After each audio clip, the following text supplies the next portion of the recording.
आशीष, कितनी बार कहा है मैंने तुमसे, टाइम पर रिजर्वेशन करवा दिया करो, लेकिन तुम्हें बिना सब कुछ एंड टाइम पर ही याद आता है और इसी वजह से 4 की जगह 2 सीटें मिली हैं।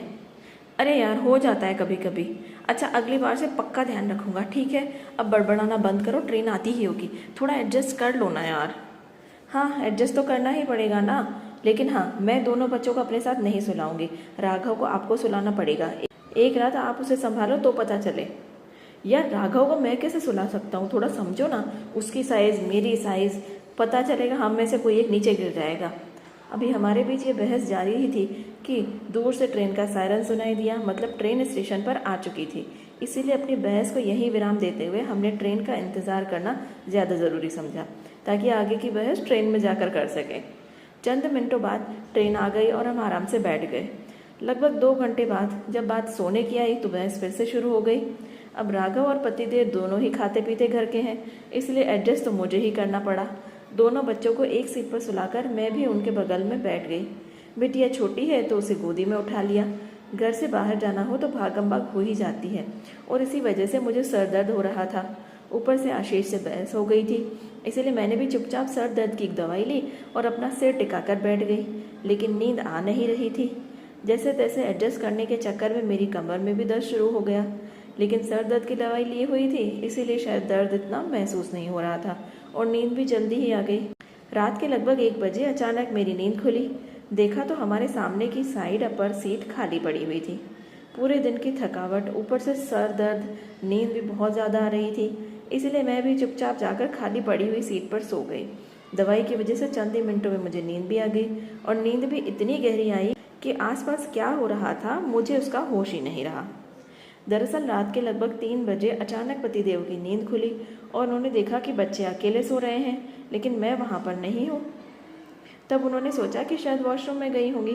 कुछ देर इंतज़ार किया, लेकिन मैं वापस नहीं लौटी, इसीलिए उन्होंने भी इधर उधर देखना शुरू किया। इतने में ही टीटी भी वहाँ आ गया। उन्होंने टीटी से इस बारे में बात की और टीटी भाई साहब सीआईडी के बहुत बड़े फ़ैन थे, इसलिए पतिदेव से पूछताछ करने लग गए कि कहीं आपसे झगड़ा तो नहीं हुआ, सामान लेकर गई हैं कि छोड़कर गई हैं, किसी स्टेशन पर उतरी तो नहीं है, तुम उसे डराते धमकाते तो नहीं हो। अब इतने सारे सवालों की बौछार हो गई तो बेचारे पतिदेव तो पसीना पसीना हो गए।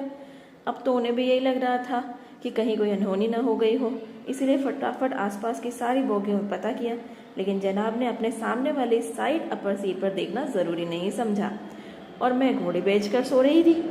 मुझे ढूंढते ढूंढते सुबह के लगभग 5 बज गए थे।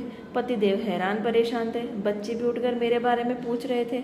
पतिदेव ने बच्चों से भी बातचीत की कि मम्मी कब तक तुम्हारे साथ हुई, कुछ हुआ तो नहीं था, लेकिन उन्हें भी कुछ मालूम नहीं था। सारी ट्रेन छान मारी थी, रेलवे पुलिस को भी खबर कर दी गई।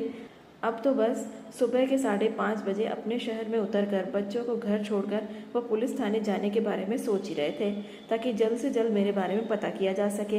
कि तभी अचानक मेरे फ़ोन का अलार्म बज उठा। अलार्म बंद करके मैं वापस सो गई, लेकिन अलार्म के रूप में श्री कृष्ण का भजन सुनकर पतिदेव का माथा ठनका। बेटा, ये तो मम्मा के फ़ोन का अलार्म है ना, मतलब उसका फ़ोन यहीं कहीं है, लेकिन वो रिंगटोन तो किसी और की भी हो सकती है। इतना कहकर फिर चुपचाप बैठ गए। इतने में ही अलार्म फिर से बज उठा। तब मुझे भी ध्यान आया कि मैंने 5:15 बजे का अलार्म लगाया था ताकि 5:30 बजे ट्रेन से उतर सके। उसी वक्त उठ खड़ी हुई और फटाफट अपनी सीट छोड़कर नीचे कूद गई। पतिदेव हैरान परेशान अपने दोनों हाथों से अपना मुंह छिपाए हुए उदास बैठे हुए थे, लेकिन बच्चों ने अचानक से मुझे सामने देख लिया और चिल्ला पड़े, पापा मम्मी मिल गई, मम्मी मिल गई। इतना सुनता था कि पतिदेव सीट से उठ खड़े हुए और सामने मुझे देखकर ऐसे हैरान हो गए मानो किसी भूत को देख लिया हो, और इन सभी बातों से अनजान में बच्चों को कहने लगी, मैं क्या गुम हो गई थी जो मिल गई? इतना सुनते ही पतिदेव की हंसी छूट गई। फिर उसके बाद उन्होंने मुझे सारी कहानी बताई कि मेरी सर दर्द की गोली ने मुझे इतनी प्यारी नींद दी थी कि यहाँ पर क्या से क्या हो गया। तो दोस्तों, कैसी लगी आपको मेरी यह मज़ेदार सी कहानी? कमेंट करके ज़रूर बताइएगा कि ट्रेन के डिब्बों में आपके साथ भी कभी कुछ ऐसा हुआ है क्या? और हाँ, इस कहानी को लाइक, शेयर और सब्सक्राइब करना बिल्कुल मत भूलिएगा। धन्यवाद।